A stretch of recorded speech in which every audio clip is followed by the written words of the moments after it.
ভালো গল্প বলতে পারার ক্ষমতা কিন্তু শুধু যারা সিনেমা করে, যারা নাটক করে তাদের জন্য না। ভালো গল্প বলতে পারার ক্ষমতা সবার জন্যই অত্যন্ত গুরুত্বপূর্ণ। কারণ আপনি যদি খুব সুন্দর করে গল্প বলতে নাই পারেন, তাহলে মানুষ আপনাকে কখনো মনে রাখবে না, মানুষ আপনাকে কখনো বিশ্বাস করবে না, এবং সবচেয়ে বেশি গুরুত্বপূর্ণ যে ব্যাপারটা, মানুষ আপনার কাছ থেকে কখনো কিছু কিনবে না। একটা বোরিং স্টোরি এবং একটা খুব ইন্টারেস্টিং স্টোরির মধ্যে কিন্তু গল্পের ভেতরে তত ডিফারেন্স থাকে না। ডিফারেন্সটা মেইনলি থাকে আপনি ওই গল্পটা কিভাবে বলছেন তার মধ্যে। আজকে আমি আপনাদের শিখাবো গল্প কিভাবে বলতে হয় সেটা।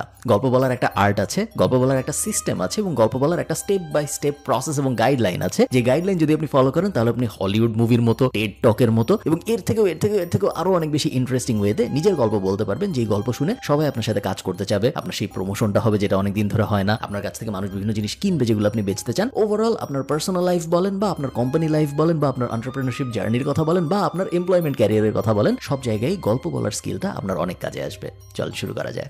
ইলন মাস্কের জন্ম 1971 সালে। এটা একটা ফ্যাক্ট, এবং এই ফ্যাক্টটা আপনার কয়েকদিন পর আর মনে থাকবে না। কেন মনে থাকবে না? তার কারণ এটা আমি আপনাকে গল্পের মতো করে বলি নাই। এখন যদি আমি আপনাকে বলি ইলন মাস্কের জন্ম এমন একটা সময় হয়েছে যখন বাংলাদেশেও খুব ক্রুশাল একটা জিনিস চলতেছিল, সেটা হলো মুক্তিযুদ্ধ। হ্যাঁ, ইলন মাস্ক এবং মুক্তিযুদ্ধ দুইটা একই সময়ে হয়েছে। একই জিনিস, একটা শুধুমাত্র ফ্যাক্ট হিসেবে বলা হলো এবং আরেকটা একটু গল্পের স্টাইলে বলা হলো। সেকেন্ডটা যারা শুনবে তাদের এই জিনিসটা মনে রাখার সম্ভাবনা অনেক অনেক বেশি। কেন আমাদের গল্প মনে থাকে এবং ফ্যাক্ট মনে থাকে না? আমাদের হিউম্যান ব্রেন ন্যারেশন এবং স্টোরি টেলিং এর জন্যই বানানো হয়েছে, ফ্যাক্ট মনে রাখার জন্য বানানো হয় নাই। এনশিয়েন্ট টাইম থেকে আস্তে আস্তে যখনই হিউম্যান ব্রেন ডেভেলপ করেছে, যখনই সে কোনো ফ্যাক্ট নিয়েছে, সেই ফ্যাক্টটাকে সে একটা স্টোরির ভেতরে এমবেড এবং র্যাপ করেই নিজের মাথার মধ্যে স্টোর করেছে। এবং এইটা করতে করতে করতে করতে আমাদের ব্রেন এখন এমন একটা পর্যায়ে এসেছে যে কোনো একটা ফ্যাক্ট আইসোলেটেড ফ্যাক্ট হিসেবে যদি আমাদের কাছে আসে, তাহলে আমাদের সেটা মনে থাকে না। এই কারণে ওটাকে গল্প দিয়ে মোড়ায় নিজেদের কাছে আনতে হয়। যখন আমরা ভালো একটা গল্প শুনি, তখন আমাদের ব্রেন থেকে ডোপামিন রিলিজ হয়। আমাদের ব্রেন মনে করে সে একটা ভালো কাজ করেছে, একটা ইন্টারেস্টিং কাজ করেছে এবং একটা এক্সাইটমেন্ট ওয়ালা কাজ করেছে। আপনি জানেন যে আপনার ছোটবেলায় কি হয়েছিল? আপনার মাকে যদি আপনি যে জিজ্ঞেস করেন তার ছোটবেলায় কি হয়েছিল, এগুলো সবাই সে বলতে পারবে। কিন্তু গত সপ্তাহে পত্রিকার পাতায় হেডলাইন কি ছিল, এটা কিন্তু আমরা কেউ বলতে পারবো না। তার কারণ আমরা গল্প মনে রাখি, আমরা আন্দাজে ফ্যাক্ট মনে রাখি না। এই ভিডিওর স্পন্সর ট্যাপ, যেটা বিদেশ থেকে দেশে টাকা পাঠানোর একটা অ্যাপ।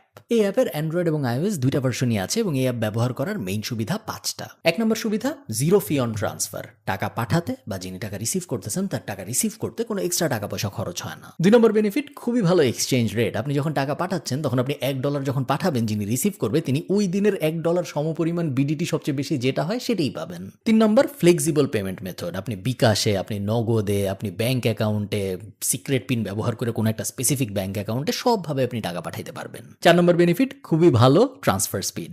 আপনি টাকা পাঠানোর পরে আপনার অনির্দিষ্টকাল পর্যন্ত অপেক্ষা করতে হবে না যে যারে টাকা পাঠাইলাম সে টাকা আদৌ পাইলো নাকি পাইলো না। UK, USA, Europe, Canada, UAE এবং অস্ট্রেলিয়া, এই 6 জায়গায় এই মুহূর্তে ট্যাপ অ্যাভেলেবল। এবং আপনি যদি আমার ডিসক্রিপশনে দেওয়া লিঙ্কটা ব্যবহার করে ট্যাপ সেন্ডে ফার্স্ট পেমেন্টটা করেন, তখন আপনি 10 ক্রেডিট এক্সট্রা পাবেন। আপনি যদি কাউকে $100 পাঠান, তাহলে যিনি রিসিভ করতেছে সে $110 সমপরিমাণ বিডিটি পাবে। আপনি যদি কাউকে $100 কানাডিয়ান পাঠান, তাহলে সে $110 সমপরিমাণ কানাডিয়ান টাকা পাবে। অথবা আপনি যদি কাউকে দিরহাম পাঠান, দিরহামের ক্ষেত্রে ব্যাপারটা একটু আলাদা, সেই ক্ষেত্রে 50 দিরহাম এক্সট্রা পাবে। সো 100 দিরহাম পাঠাইলে সে 150 দিরহাম পর্যন্ত পাবে। সব বিস্তারিত ডেসক্রিপশনে দেওয়া থাকবে, আপনারা চেক আউট করে দেখবেন। পুরোপুরি ফ্রি অ্যাপ। চল আমরা ভিডিওতে ফেরত যাই। একটা গল্প খুব সুন্দরভাবে বলার জন্য আপনার প্রথমেই যে জিনিসটা বুঝতে হবে সেটা হলো একটা হিরোর জার্নি কিভাবে হয়। অনেক আগে আমার এই ইউটিউব চ্যানেলে আমি স্টোরি ব্র্যান্ডের একটা রিভিউ করেছিলাম, যেখানে হিরোর জার্নি খুব সুন্দর করে বর্ণনা করা ছিল। বাট আজকে আমি আপনাদের জন্য আবারও সংক্ষেপে বলতেছি। জোসেফ ক্যাম্পবেল এই ফ্রেমওয়ার্কটা আবিষ্কার করে, এই হিরোর জার্নির ফ্রেমওয়ার্কটা, এবং nearly every movie, every TV show, every series যেটাই আপনি দেখেন, সব জায়গায় এই হিরোর ফ্রেমওয়ার্কটা ব্যবহার করা হয় গল্প বলার জন্য। Step 1, ordinary world. একটা ছেলে আছে বা একটা মেয়ে আছে বা একটা জিনিস আছে, ওটা একটা নর্মাল ওয়ার্ল্ডের ভিতরে আছে, সে জানেও না তার সামনে কি ঝামেলা আসতে যাচ্ছে বা কি ঝামেলা আসতে পারে। Second step, call to adventure. তার সেই নর্মাল জীবনটার মধ্যে কোনো একটা ঝামেলা হয়েছে। এখন এই ঝামেলাটা কি হইতে পারে? সে বিয়ে করতে চায়, বাট মেয়ের বাবা বিয়ে দিবে না। সে একটা ক্যারিয়ার পেতে চায়, বাট না, সমাজ তাকে ওই ক্যারিয়ারটা পেতে দিবে না। সে সরকার পতন করাইতে চায়, বাট সরকার তাকে পতন হইতে দিবে না। কোনো একটা কনফ্লিক্ট তার জীবনের মধ্যে আসছে, যেটা ওই হিরোর জার্নিটাকে একটু কনফ্লিক্টেড এবং ইন্টারেস্টিং করে তোলে। থার্ড স্টেপ, মেন্টর আসবে একটা। হিরো কখনোই একা একা তার গোল অ্যাচিভ করতে পারে না, তার সঙ্গী সাথী লাগে। সিনেমায় আমরা দেখি হিরোর বন্ধু থাকে, হিরোর গাইড থাকে, হিরোর সাথে কাজ করতেছে এরকম মানুষজন থাকে। রিয়েল লাইফে আমরা জানি যে আমাদের আশপাশে অনেক মানুষ থাকে যারা আমাদের জীবনে মেন্টর হিসেবে কাজ করে, যারা আমাদেরকে আমরা যা অ্যাচিভ করতে চাই সেই অ্যাচিভ করাটার জন্য হেল্প করে। Fourth step, transformation. সো হিরোর একটা প্রবলেম হয়েছে, সেই প্রবলেম সলভ করার জন্য মেন্টররা আসছে এবং তারপরে এই মেন্টরদের সহায়তায় হিরো নিজেকে আস্তে আস্তে ট্রান্সফর্ম করে। তখন আপনি দেখেন যে হিরো অনেক প্র্যাকটিস করতেছে, হিরো একদম বাসার বেসমেন্টে বসে একটা জায়গায় ঘুষি মারতেছে নিজেকে স্ট্রং করার জন্য। ওইটার জিনিসপত্রগুলো হিরো এই কারণে করে কারণ ওর এখন এই স্ট্রাগল পিরিয়ডটা যাচ্ছে, যে স্ট্রেংথটাও গেইন করবে এই স্ট্রাগল পিরিয়ডটার মধ্যে দিয়ে। এই স্ট্রেংথটা ওকে ওই প্রবলেমটা সেকেন্ড স্টেপের মোকাবেলা করতে হেল্প করবে। Last step, the result, the acceleration এবং দ্য অ্যাচিভমেন্টস। হিরো ফাইনালি ওর মেন্টরের সহায়তায় ওর সব প্রবলেমের, স্ট্রাগলের, সব কিছুর কষ্ট সহ্য করেও শেষ পর্যন্ত ও আরো স্ট্রং হয়ে ফিরে এসেছে। এখনো যুদ্ধ করবে, এখনো নায়িকাকে পাওয়ার চেষ্টা করবে, এখনো ভিলেনকে হারানোর চেষ্টা করবে এবং ও যদি ঠিক মতো করতে পারে সবকিছু, তাহলে দুইটা জিনিসের একটা হবে। এক, হিরো জিতবে, ও নায়িকাকে পাবে, ও ভিলেনকে হারাবে, ও যা অ্যাচিভ করতে চায় তাও অ্যাচিভ করতে পারবে। অথবা সে হেরে যাবে এবং ও আবার মেন্টরের সহায়তা নিয়ে আবারও ওর বেসমেন্টে চলে যাবে এবং আবারও ফাইট করবে আরেকদিন যুদ্ধ করার জন্য।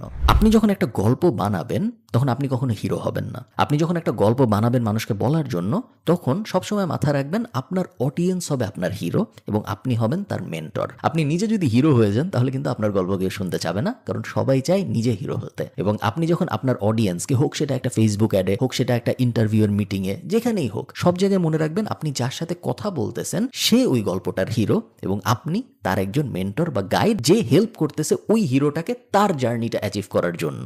ইভেন একদম বেসিক সেন্সে মনে করেন আপনি ইন্টারভিউ দিতে গেছেন একটা চাকরির জন্য, ইন্টারভিউতে আপনার গোল কি? চাকরি পাওয়া। যে ইন্টারভিউ নিচ্ছে তার গোল কি? তার গোল হইলো একটা ভালো ক্যান্ডিডেটকে সিলেক্ট করা। সো আপনি কখনোই যে বলবেন না যে আমি ভালো, আমাকে নেন, ইত্যাদি ইত্যাদি। আপনি সবসময় জিনিসটা তার অ্যাঙ্গেল থেকে চিন্তা করবেন, কারণ সে হিরো। আপনি as a guide, as a mentor তাকে হেল্প করবেন কিভাবে সবচেয়ে ভালো ক্যান্ডিডেটটা সিলেক্ট করা যায় ওই জবের জন্য। এবং এই সিনারিওতে সবচেয়ে ভালো ক্যান্ডিডেটটা হইলেন আপনি নিজেই। আমি একটা বিজনেস শুরু করছি এবং আমার বিজনেস অনেক সাকসেসফুল। এটা খুব বোরিং একটা গল্প, এই টাইপ গল্প কেউ বলবেন না। এক সময় আমার অনেক কষ্ট ছিল এবং আমি বুঝতাম না যে আমি আসলে কি করব, কোন দিকে গেলে ভালো হবে, কোন দিকে গেলে ভালো হবে না। আমি একটা চাকরি করতাম, চাকরি কখনো ভালো লাগতো, কখনো ভালো লাগতো না। সকালবেলা উঠে ওই চাকরি করতে অনেক কষ্ট হইতো আমার এক সময় মনে হইলো অনেকজনকে দেখে যে ওরা অনেক ভালো ব্যবসা বাণিজ্য করে। হোয়াট ইফ আমি নিজেও ছোট্ট একটা কিছু শুরু করি এবং দেখি এই জিনিস আমি আদৌ করতে পারি নাকি পারি না। পারলে ভালো, না পারলে তো তেমন কোনো লস নেই, কয়েকদিন ঘুমাইতে পারবো না, এই তো ঠিক আছে, তাও আমি চেষ্টা করে দেখি। ফাইনালি আমি চেষ্টা করলাম এবং তারপরে দেখেন আজকে আমার বিজনেসটা এই করতেছে। সেম জিনিস বাট একটু ঘুরায় বলার কারণে, একটু ইন্টারেস্টিং ওয়েতে বলার কারণে একটা হয়ে গেছে গল্প আর একটা হয়ে গেছে একটা বোরিং ফ্যাক্ট।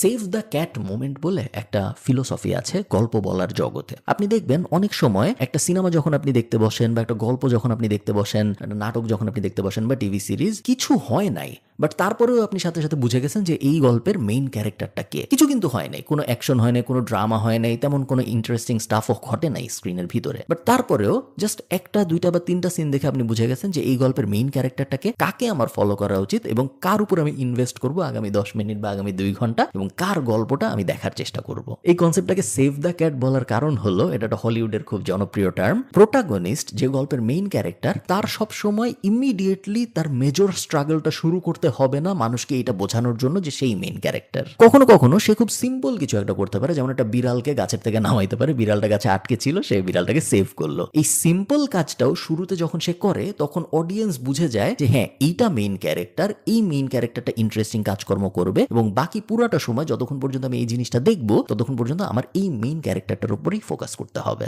সেভ দ্য ক্যাটের এই কনসেপ্টটা থেকে আমাদের একটা জিনিসই বোঝার আছে, সেটা হলো আমরা সবসময় চেষ্টা করব মানুষের মনে মেমোরেবল মোমেন্ট ক্রিয়েট করার আমাদের ব্যাপারে। আমার ওজন কমে না, I struggle with weight loss, এই কথাটা বলার মধ্যে কোনো মানে নেই। এই সেম কথাটাই আপনি অন্যভাবে বলতে পারেন, প্রত্যেকদিন সকালবেলা উঠে যখন আমি মিররের দিকে তাকাই, আয়নার দিকে তাকাই, আমার খুব বিরক্ত লাগে এবং আমার নিজের উপরেই নিজের খুব স্যাড লাগে যে হ্যাঁ এইটা আমি আরো কত ভালো হইতে পারতাম কিন্তু আমি হই নাই।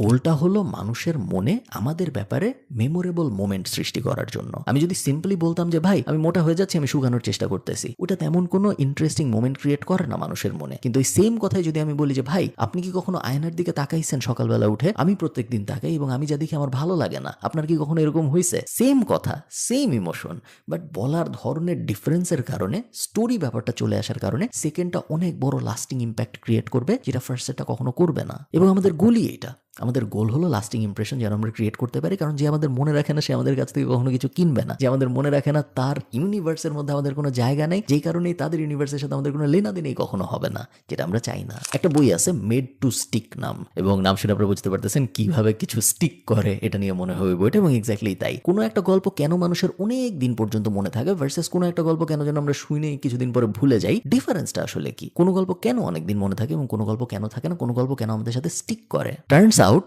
কোনো একটা গল্প স্টিক করানোর একটা ফর্মুলা আছে। গল্পটা আমাদের সিম্পল রাখতে হবে, one clear message for every story. এমন কখনো হবে না যে আপনার হিরো একটা মেয়েকে জিতার চেষ্টা করতেছে ওর বাবার সাথে ফাইট করে, আবার একই সাথে ও একটা সুপার হিরো এবং ও চেষ্টা করতেছে। আমরা গল্প কমপ্লিকেটেড করব না।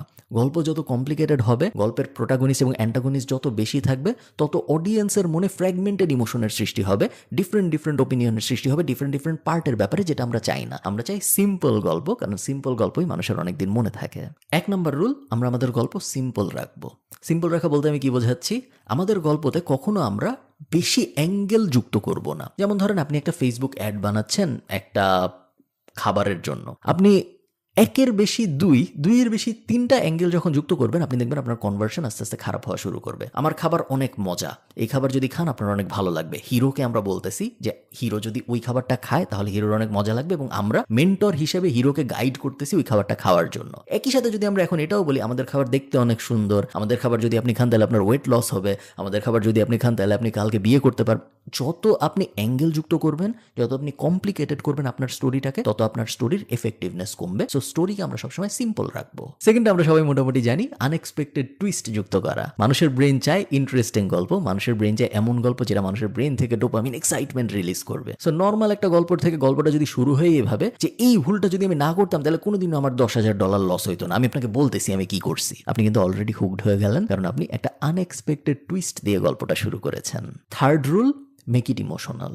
আপনার গল্প যদি ইমোশনাল না হয়, আপনার গল্পের ভেতর যদি ইমোশন না থাকে, সেই ক্ষেত্রে আপনার গল্প কোনোদিনও স্টিক করবে না। মানুষ যে এইসব হেডলাইন শেয়ার দেয় আপনি অনেক দেখছেন না, যে এই সিইওটা 90% কোম্পানির ফায়ার করে দিছে, ওগুলো ভাইরাল হয়ে যায়। কেন হয়? কারণ ওগুলো ইমোশন ট্রিগার করে। আর্নিং কল তো রেগুলার পাবলিশ হয় কোম্পানি প্রত্যেকদিন রেগুলার কাউকে না কাউকে ফায়ার করতেছে, ওগুলো কিন্তু নিউজ হয় না। নিউজ হয় তখনই যখন একটা ইমোশন অকারিং ইভেন্ট হয়, কারণ মানুষ ইমোশনের সাথে রিলেট করতে পারে, ফ্যাক্টের সাথে না। আপনি যখন কমিউনিকেশন সাজাবেন, আমি আরেকবার আপনাদের একটু বলি এই ব্যাপারটা, কারণ এই ব্যাপারটা খুব ইম্পর্টেন্ট বোঝার জন্য। সবসময় মাথায় রাখবেন, আপনার যে কোম্পানি, আপনার যে প্রোডাক্ট বা সার্ভিস, সে নিজে কখনো হিরো হওয়ার চেষ্টা করবে না ওই গল্পে। সে যদি নিজে হিরো হওয়ার চেষ্টা করে তাহলে সে কখনোই ভালো করতে পারবে না। নাইকি কিন্তু হিরো না, নাইকি একটা মেন্টর, নাইকি একটা গাইড যে অ্যাথলেটদের দৌড়াইতে হেল্প করে। অ্যাথলেটরা হিরো, নাইকি এবং নাইকির জুতা গাইড বা হেল্পিং হ্যান্ড, যেই হেল্পটা অ্যাথলেটদের হচ্ছে এই জুতাটা পরার কারণে ভালো মতো দৌড়াইতে, ওরাই হিরো। আমরা জাস্ট হেল্প করতেছি ওদের। We are the best software company in this world, এটা আমরা কখনোই বলবো না। আমরা বলবো we help entrepreneurs do their best work with our software. আমরা হিরো না, আমরা জাস্ট সাপোর্ট, আমরা জাস্ট গাইড, আমরা হেল্প করতেছি যাকে, সে হইল গিয়া হিরো। এবং এই ব্যাপারটা যদি আপনি না ভুল করেন তাহলে আপনার কোম্পানি দেখবেন মার্কেটিং মেসেজিং এর দিক থেকে অনেক দূর পর্যন্ত যেতে পারবে। একটা বই আছে ক্রিস ভসের, নেভার স্প্লিট দ্য ডিফারেন্স। এটা নেগোসিয়েশন নিয়ে খুব জনপ্রিয় একটা বই, এবং ক্রিস ভস হইল FBI এর হস্টেজ নেগোসিয়েটর ছিল, এবং অনেক আগে পড়ছি আমি, বাট ওটার খুব কয়েকটা কি পয়েন্ট আছে যেগুলা আমার মনে হয় আপনাদের খুব কাজে আসবে স্টোরি টেলিং এর ক্ষেত্রে। 1 নম্বরটা হলো স্টোরি টেলিং এর খুব অবভিয়াস এবং খুব সহজ একটা রুল আছে যেটা সেলসে অনেক ইউজ হয়, সেটা হলো মিররিং। মিররিং মানে হইলো একজন যখন আপনাকে কোনো একটা অবজেকশন দিবে, সেম অবজেকশনটা আপনি যখন তাকে আবার বলবেন, তখন সে ওই ব্যাপারটাকে রিথিঙ্ক করে, এবং এই রিথিঙ্ক করার কারণে অনেক সময় ওই লোকটা যে কনভার্ট হইতো না সে কনভার্ট হয়ে যায়। যেমন একটা এক্সাম্পল দিই আমি আপনাদের। মনে করেন একজন এসে বলছে যে আপনি ধরেন তাকে ফেসবুক অ্যাড বিক্রি করতে গেছেন, বা আপনি তাকে মধু বিক্রি করতে গেছেন, সে বলছে যে না আমি মধু কিনবো না। আপনি তখন তাকে যদি বলেন তার কথাটাই আবার যে হ্যাঁ আপনি মধু কিনবেন না, সেম কথা উনি যেটা বলছে আপনি সেটাই আবার ওনাকে বলতেছেন, বাট জাস্ট এই যে রিপিট থটটা ওনার মাথার মধ্যে আসলো, এই কারণে ওই জায়গায় দেখা যায় 10 থেকে 20% কনভার্ট হয়ে যায়, উল্টার ইমোশন চলে আসে যে না ঠিক আছে আমি কিনবো।